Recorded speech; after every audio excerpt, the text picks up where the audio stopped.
Então, pessoal, parece que finalmente a Venezuela vai ter eleições limpas, livres e transparentes, não é mesmo? O Maduro, Nicolás Maduro, por meio dos seus representantes, conversou, negociou com a oposição política da Venezuela e aceitou os termos para que no ano que vem, no segundo semestre de 2024, possam ser realizadas eleições presidenciais na Venezuela de forma transparente, de forma íntegra, de forma correta, com observadores internacionais, né? E aí, se você quiser acreditar nisso, o problema é seu. Eu só acredito vendo, não é? Mas, de fato, terça-feira, ontem, dia 17 de outubro, estou gravando isso aqui no dia 18, foi feito sim um pacto ali, um tratado, um acordo entre os apoiadores e representantes do Nicolás Maduro e os representantes da oposição para afirmar alguns pontos a respeito das eleições do ano que vem, supostamente eleições livres. E o próprio Lula saudou esse acordo aí entre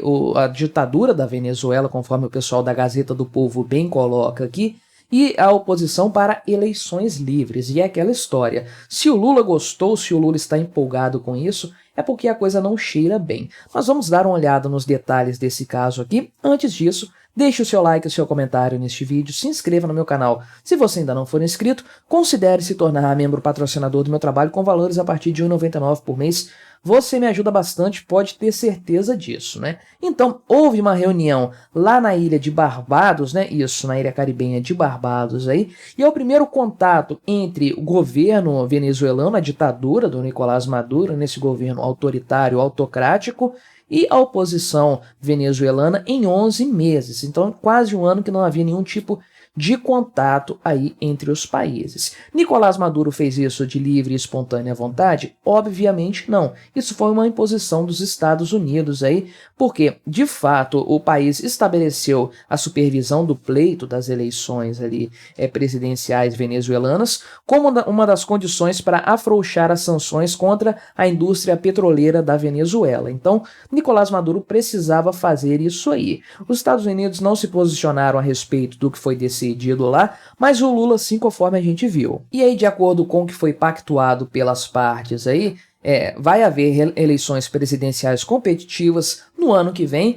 e passíveis de monitoramento por observadores internacionais, né? Então isso aqui é uma coisa interessante. E aí, de acordo com esse documento assinado por eles, então, aí, pelos representantes, né, cada lado aí pode escolher os seus candidatos. Então o pessoal já espera que o Maduro continue sendo o candidato da base governista, ele está no poder há 10 anos, desde 2013, e vai tentar concorrer mais uma vez aí nessas eleições limpas do ano que vem.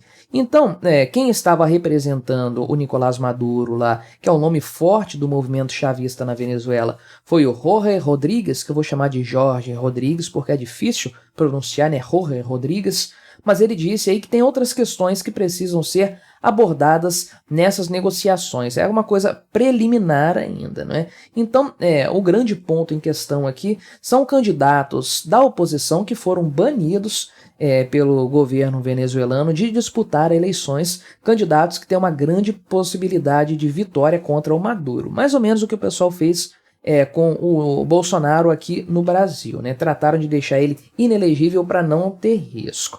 E aí tem vários candidatos realmente que têm chance de ganhar. O principal deles aí é o Juan Guaidó, que já foi inclusive reconhecido como presidente interino da Venezuela por 50 países, quando teve aquela questão lá alguns anos atrás e tudo mais. E também tem a ex-deputada Maria Corina Machado, né?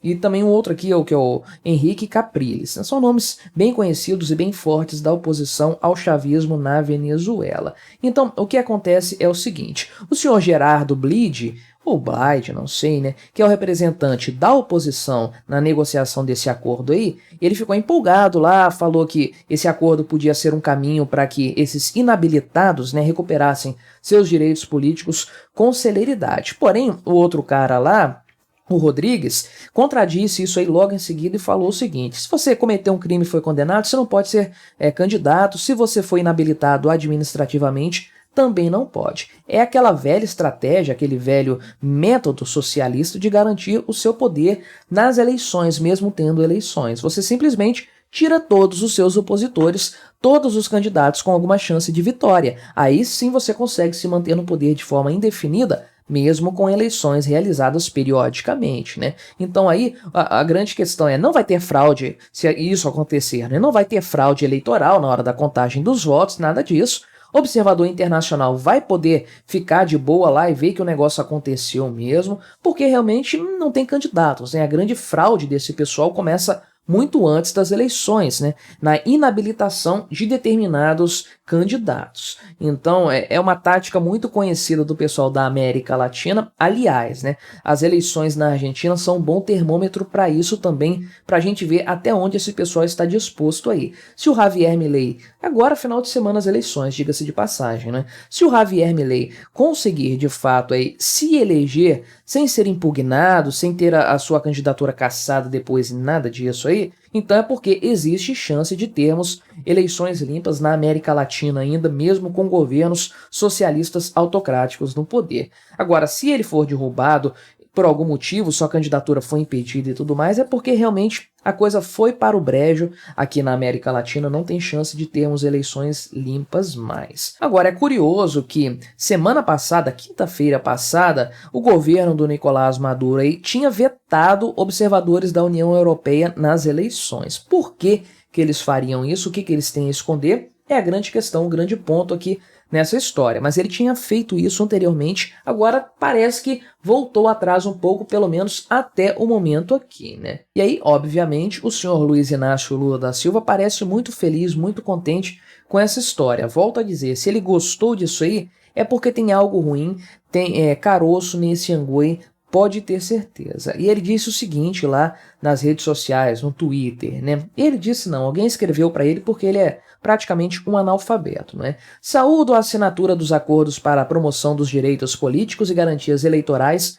e para a garantia dos interesses vitais da nação entre o governo da Venezuela e a oposição no país, né? Olha que coisa, que nome ultra mega pomposo aqui desse programa aí, desse acordo que foi feito, que demonstra, quando tem muita palavra, assim, muitas informações ali e tudo mais, isso costuma demonstrar que realmente é papo furado, são eufemismos para tentar esconder alguma coisa. Esse papo de interesses vitais da nação, esse negócio aqui costuma ser bastante ruim, né?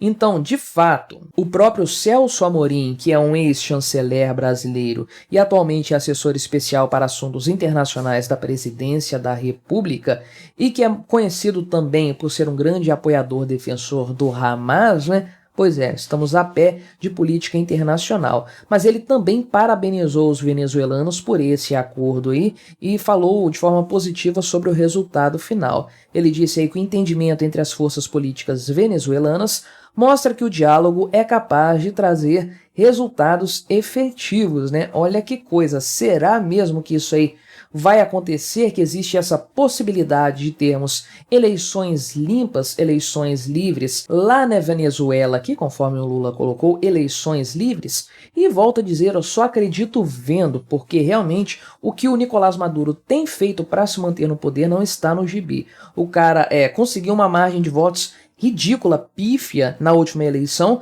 que obviamente foi fraudada, o que ensejou toda aquela questão do não reconhecimento da sua vitória, toda aquela crise diplomática, enfim, que aconteceu nos últimos anos aí. Então, realmente, a esquerda na Venezuela não mede esforços para se garantir no poder, se perpetuar ali no governo do país. Então, obviamente, o Nicolás Maduro é capaz de mandar, por exemplo, prender todo mundo que tem alguma chance de vencê-lo nas eleições. E aí, conforme eu falei, prendendo-se os opositores, prendendo-se os candidatos viáveis, aí você chama a União Europeia, Estados Unidos, Brasil, todo mundo para fiscalizar as eleições, elas vão ser limpas, transparentes, porque a fraude já foi cometida antes da eleição. É mais ou menos o caso aqui brasileiro, inclusive, né? O pessoal fala, as eleições foram fraudadas. Sim, antes das eleições, antes da campanha, quando esse senhor que está aparecendo aqui na tela, esse cachaceiro, esse corrupto aqui que vocês estão vendo, quando ele foi solto pelo STF, né? Então, realmente ali a coisa saiu totalmente do controle.